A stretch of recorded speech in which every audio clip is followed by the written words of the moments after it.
Bonjour à tous et bienvenue pour cette vidéo où on y parle de sujets, d'actualité, de bonnes nouvelles et de causes inspirantes. C'est parti pour le point positif.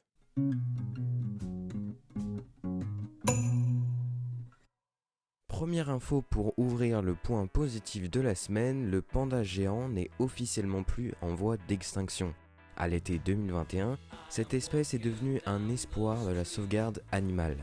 Et c'est peu dire, car désormais ces gros ours au pelage noir et blanc sont au nombre de 1800 à l'état sauvage. Et ça, c'est grâce aux nombreuses années d'efforts fournis par la Chine. Mais l'année 2021 a aussi marqué la réapparition de plusieurs espèces que l'on pensait éteintes, comme une loutre géante aperçue pour la première fois depuis 30 ans en Argentine. Prochaine info, on parle d'un lapin nain qui a eu chaud aux fesses. En effet, le plus petit lapin nain au monde a vu sa population drastiquement diminuer depuis les incendies de 2017 jusqu'à 2020, brûlant avec eux des dizaines de milliers d'acres dans les collines de Washington, aux États-Unis. John Galley, biologiste de la faune au département de pêche de Washington, a tenu bon. Leur objectif, protéger ces lapins nains qu'ils s'efforcent de sauver depuis 2001. L'espèce était quasiment éteinte. Aujourd'hui, les chercheurs sont prudents, mais gardent espoir. Maintenant, changeons de chapitre et partons pour les beaux gestes de la semaine. Ce lynx s'est retrouvé dans une situation bien difficile. Ses 4 pattes gelées sur la voie ferrée en Colombie-Britannique. Heureusement pour lui, il a le droit à une seconde chance, grâce à une équipe de train qui le sauve en un rien de temps. Il était assez tôt quand l'équipage a inspecté les voies, pour un contrôle de sécurité. C'est alors qu'ils ont découvert le magnifique lynx roux sans défense. Ils le couvrent avec une veste pour le calmer et finissent tant bien que mal à le libérer. On rencontre maintenant un duo qui ne manque pas de chiens. Pour ce tout petit chien comme Lulu, le monde paraît bien difficile. En plus d'être petite, elle était trop jeune pour rester seule. Même marcher aurait pu devenir une épreuve pour elle. Heureusement, tout a changé lorsqu'elle rencontre un énorme Saint-Bernard nommé Blizzard. Bien qu'il soit un chien de 126 livres, il n'est ni plus ni moins qu'un gentil géant. Alors dès qu'il rencontre Lulu, il a tout de suite commencé par prendre soin d'elle, tout comme le ferait un frère pour sa sœur.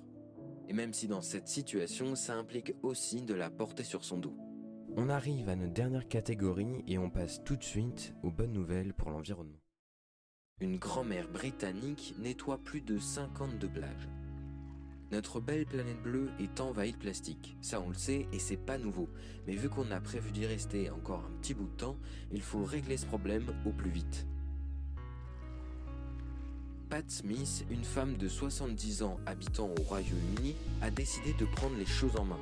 Après avoir regardé un documentaire télévisé sur la pollution plastique, elle décide de passer à l'action en nettoyant une plage chaque semaine.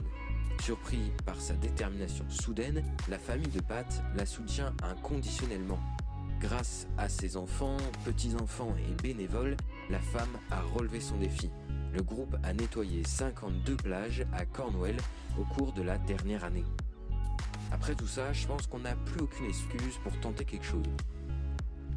Un important récif corallien intact découvert à Tahiti.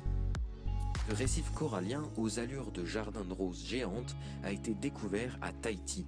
Sa localisation et son état de santé intriguent les chercheurs et offrent de nouvelles perspectives pour la conservation des coraux.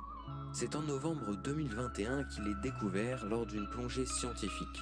Il s'étend sur 3 km et a une hauteur maximale d'environ 70 mètres. Les coraux qui composent ce grand récif ont de plus une forme particulière, ce qui les fait ressembler à un jardin de roses géant. Cependant, ce n'est pas tant pour sa beauté que les scientifiques s'y intéressent, mais également pour sa localisation. Il est présent dans une zone crépusculaire de l'océan dans laquelle la lumière du soleil pénètre très peu, ce qui rend leur présence étonnante en raison de leur symbiose avec d'autres microalgues. Le second attrait scientifique de ce récif, c'est son excellent état de santé, même après l'épisode de blanchiment des coraux de 2019 dans la zone. Cette observation pourrait d'ailleurs inspirer de futures solutions pour sauver nos coraux. C'est encore une bonne nouvelle pour cet épisode. Un jaguar de 5 ans vient d'être relâché dans le parc national d'Ibera, au nord-ouest de l'Argentine. Celui qui tue en un bond, voilà ce que signifie son nom. Grimpeur virtuose et nageur hors norme, le jaguar est capable de s'attaquer à des proies 2 fois plus grandes que lui. Pourtant, ça ne l'empêche pas de faire partie des espèces les plus menacées au monde. Ces 15 dernières années, sa population a chuté de 80%. Braconnage, expansion agricole, les raisons sont multiples. Manquant désormais de nourriture, le félin s'attaque de plus en plus souvent aux troupeaux, ce qui crée des conflits avec les éleveurs et les populations locales. En l'occurrence, pour ce jeune mâle de 5 ans, c'est un nouveau départ. Le jaguar vient tout juste de retrouver son habitat naturel dans le parc national d'Iberá, au nord-ouest de l'Argentine. Et le peu qu'on puisse dire, c'est qu'il revient de loin. Il y a un peu plus de 4 ans, l'animal a été trouvé tout près d'une école, dans un petit village de Pantanal brésilien.